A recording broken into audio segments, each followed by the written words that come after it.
Hey everyone, Pastor Trey here, just chilling here in my backyard. Hope you're doing well. There's my van. Pollen is crazy right now. I don't know about you guys, but we are experiencing it. Hey, a couple of things. First of all, glad you're here. Thank you for joining us. We are continuing our series, More to the Story. I know it's been really helpful and practical. We're tackling some conversations not a lot of us like to have, but that we need to have. We are continuing that, and spring retreat is coming up. So text retreat to 94090 if you would like to join us. It's going to be March 5th through the 7th at Trinity Youth Camp. You do not want to miss it. Other than that, let's jump into the message. Thanks so much for joining us.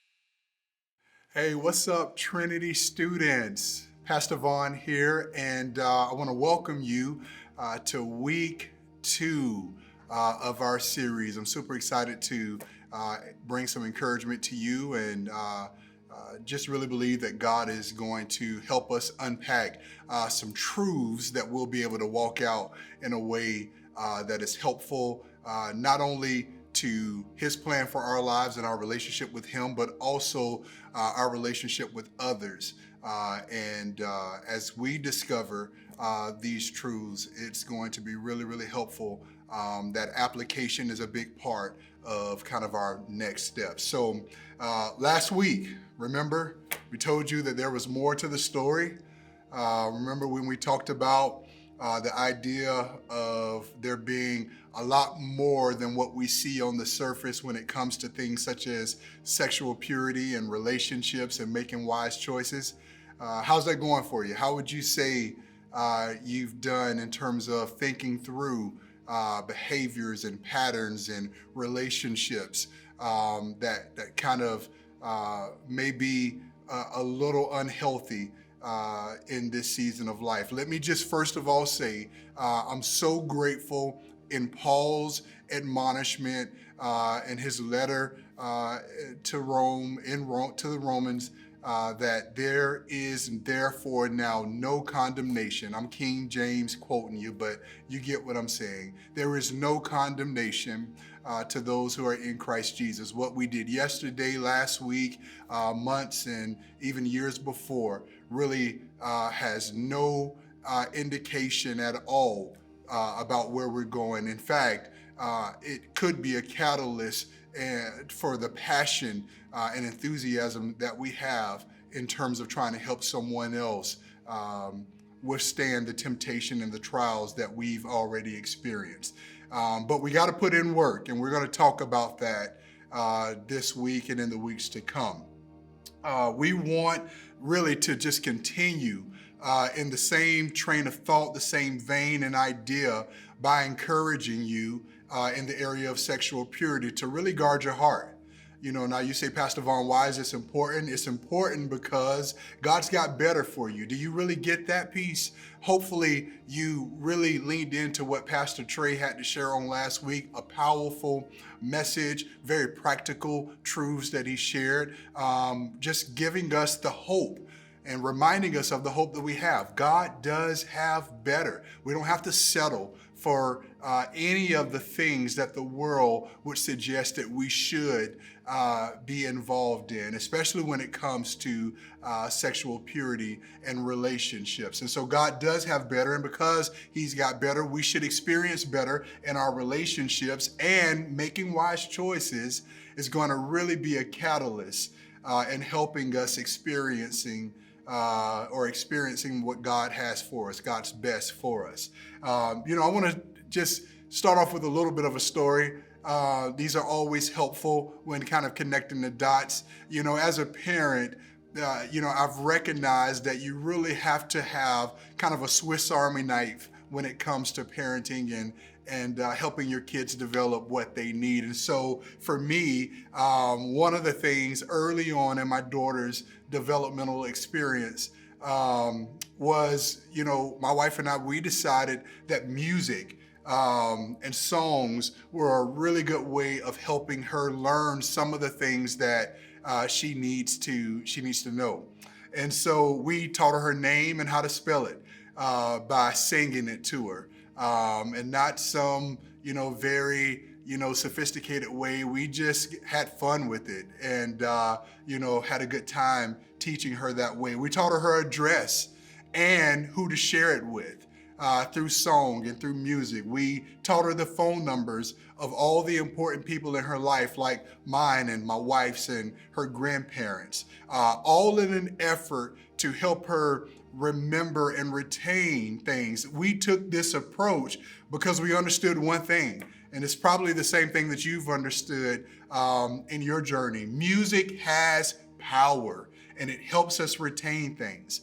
And so when it came to helping her remember those important pieces of information, I was really banking on this tool for her development by entertaining her and making it enjoyable, but helpful when she needed it. Music is a tool, and depending on what kind of music you listen to, you have references. Think about sexual purity and this whole idea of understanding that there really is more to the story. When we listen to music, depending on the type of music we listen to, there are things that are somewhat pornographic in nature regularly being introduced in the beats and the rhythms and the rhymes that we enjoy on a regular basis. But let's not make music the culprit only. It's not just music that we have to be careful of.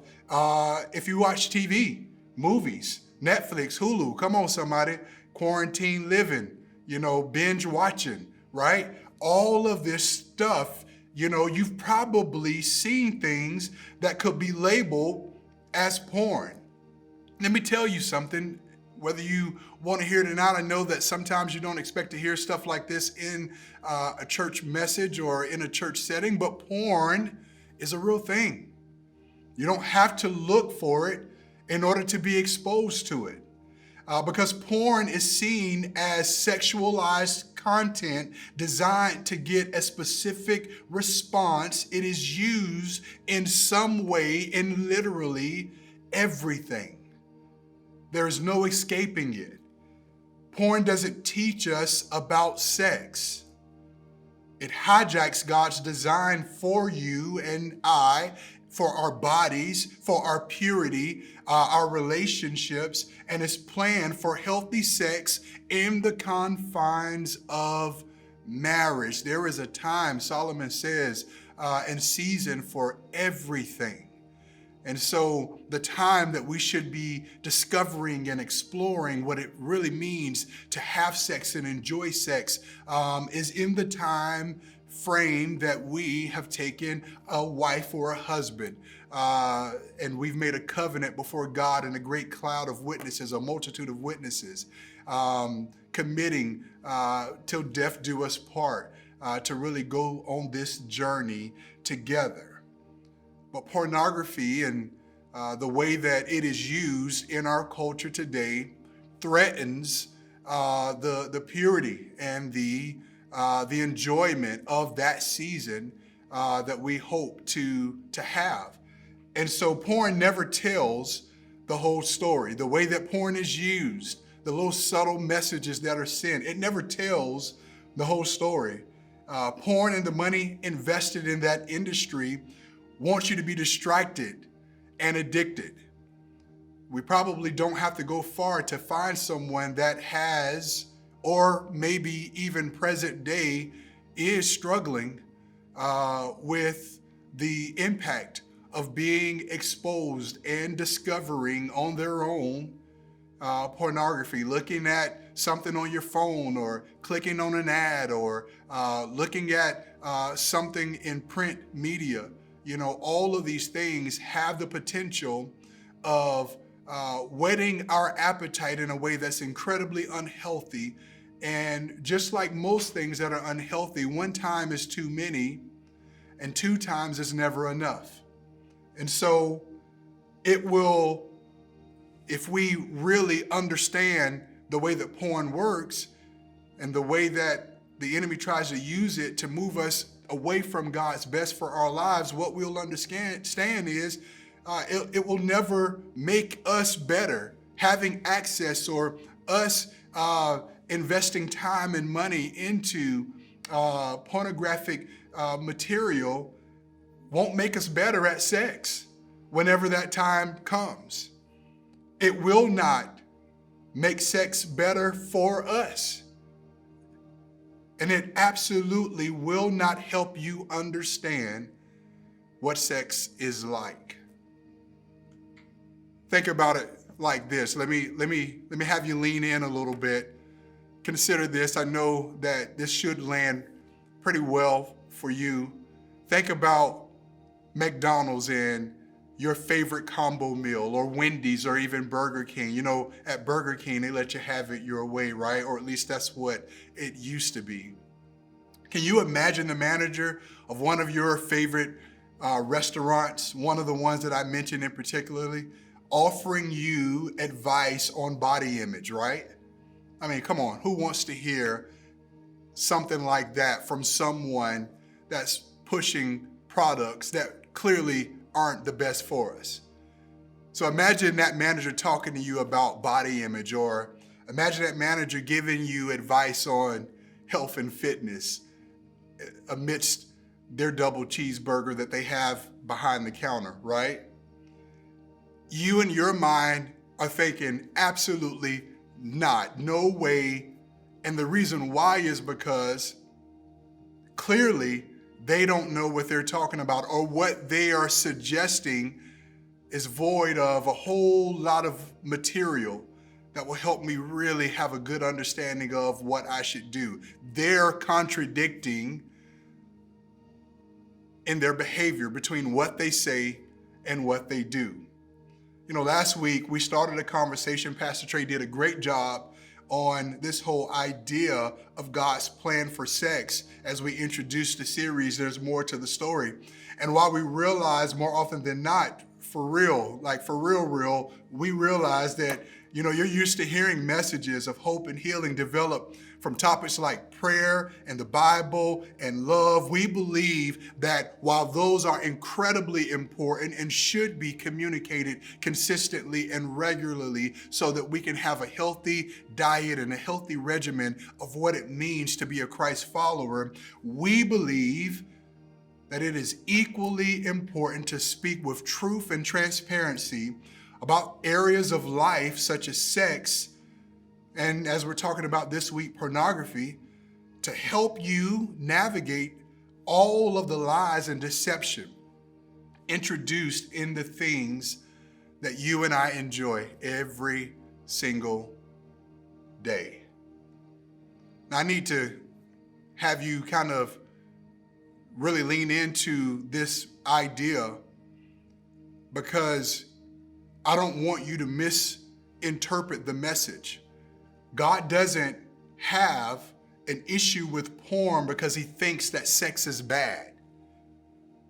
He isn't against pornography because he doesn't intend at the right time in your life and in your journey, once you have committed yourself and your body to marriage, he isn't against porn because he's against porn because pornography has twisted what he intended sex to be. He intends for us to enjoy sex in the right season, at the right time, and until then, sexual purity as we pursue his plan and his purpose for our lives. Pornography, man, what it does is it paints a false picture of what sex and intimacy is really all about.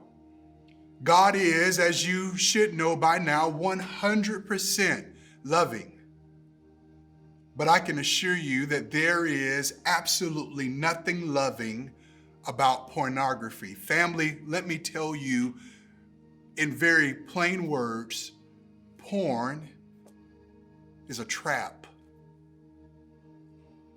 All of us have seen these labels: rated G, PG, PG-13, TV, TV-14, TV, MA, rated R, X, and all of these others. There's so many more that I probably am not including. And all come with a warning. All come with a reminder of what to expect before we enjoy the content. But it doesn't tell the entire story. Here's a truth that I hope that you would gravitate towards. Enjoyment, watch this, is not true joy. In fact, there are things that entertain us that are not good for us. Pastor Trey talked about that at length on last week, grabbing a little bit of what Paul instructed or included in his instruction to the people at Corinth. There are things that entertain us, but that are not good for us. Things that may feel good to us, but are not a part of God's plan for our lives. And when Paul says we should be very careful, flipping over to his letter to the church at Ephesus, he says, be very careful then how you live, not as unwise, but as wise in Ephesians 5. He is reminding us of some advice that Solomon had given us in the book of Proverbs a little earlier. Proverbs chapter 14. Here's what Solomon says. He says, give thoughts to your steps. The verse sounds a little like the simple believe anything. Now, come on, we don't want to be considered simple, right?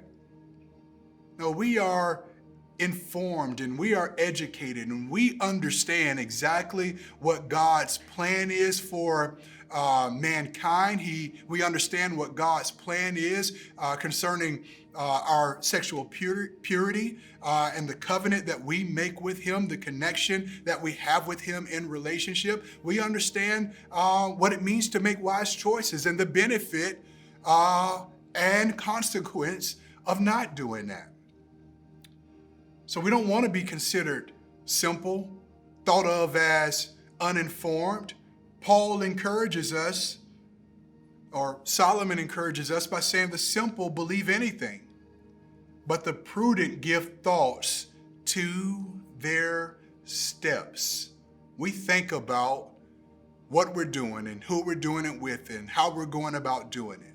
We consider our ways, as Solomon says in another portion of Scripture.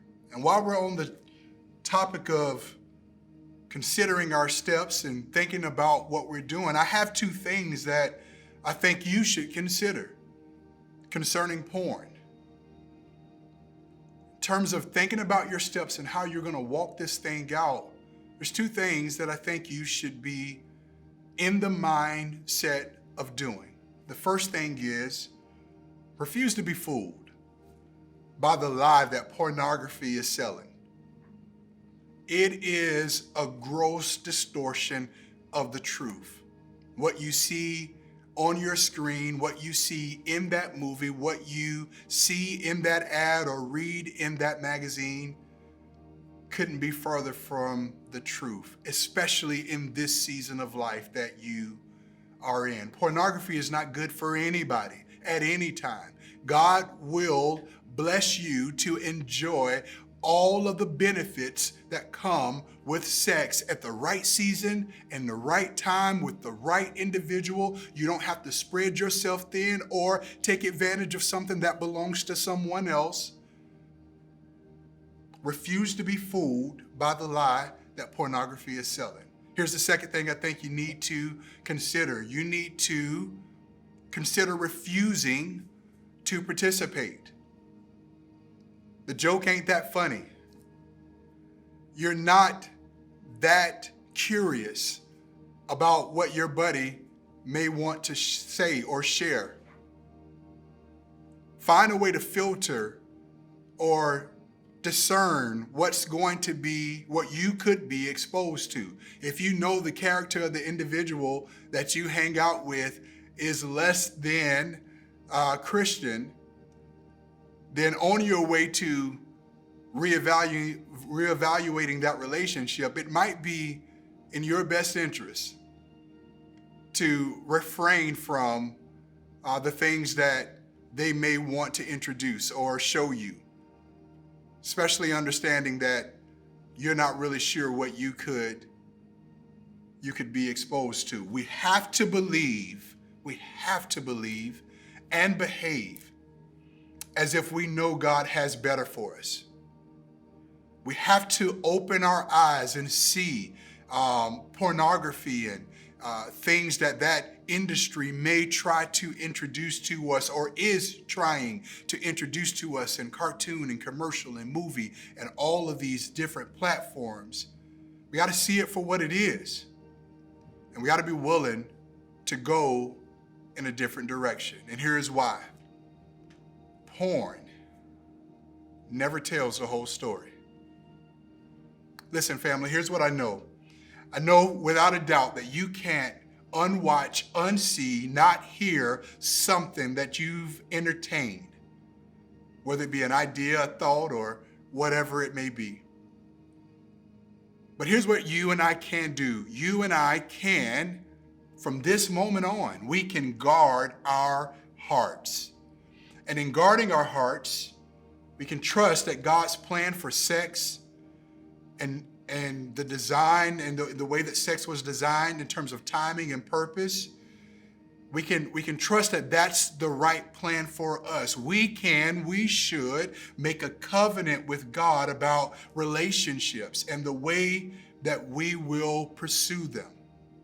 We can make a commitment to trust His plan for our lives and do our very best to live like we believe without a doubt that the best plan for us is the one that's designed by God. Listen to me.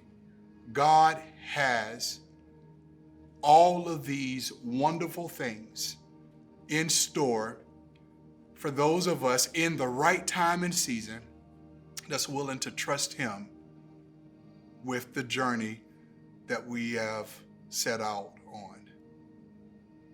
My encouragement to you and your pastoral team and your leaders, we're all praying and believing and championing the cause that you're going to trust the process. You're going to trust God's timing. You're going to realize porn and pornography for the lie that it is. You're going to do your best to surround yourself with people that will help you be accountable for the journey and the path that you want to be on, and that you are going to experience God's best in a way that's going to transform your life and the lives of those around you. Listen, we are praying for you, and we're believing God's best for you. If we can help in any way, feel free to email or reach out to us, and we look forward to coming back next week, continuing the conversation. There is more to the story. Check us out then.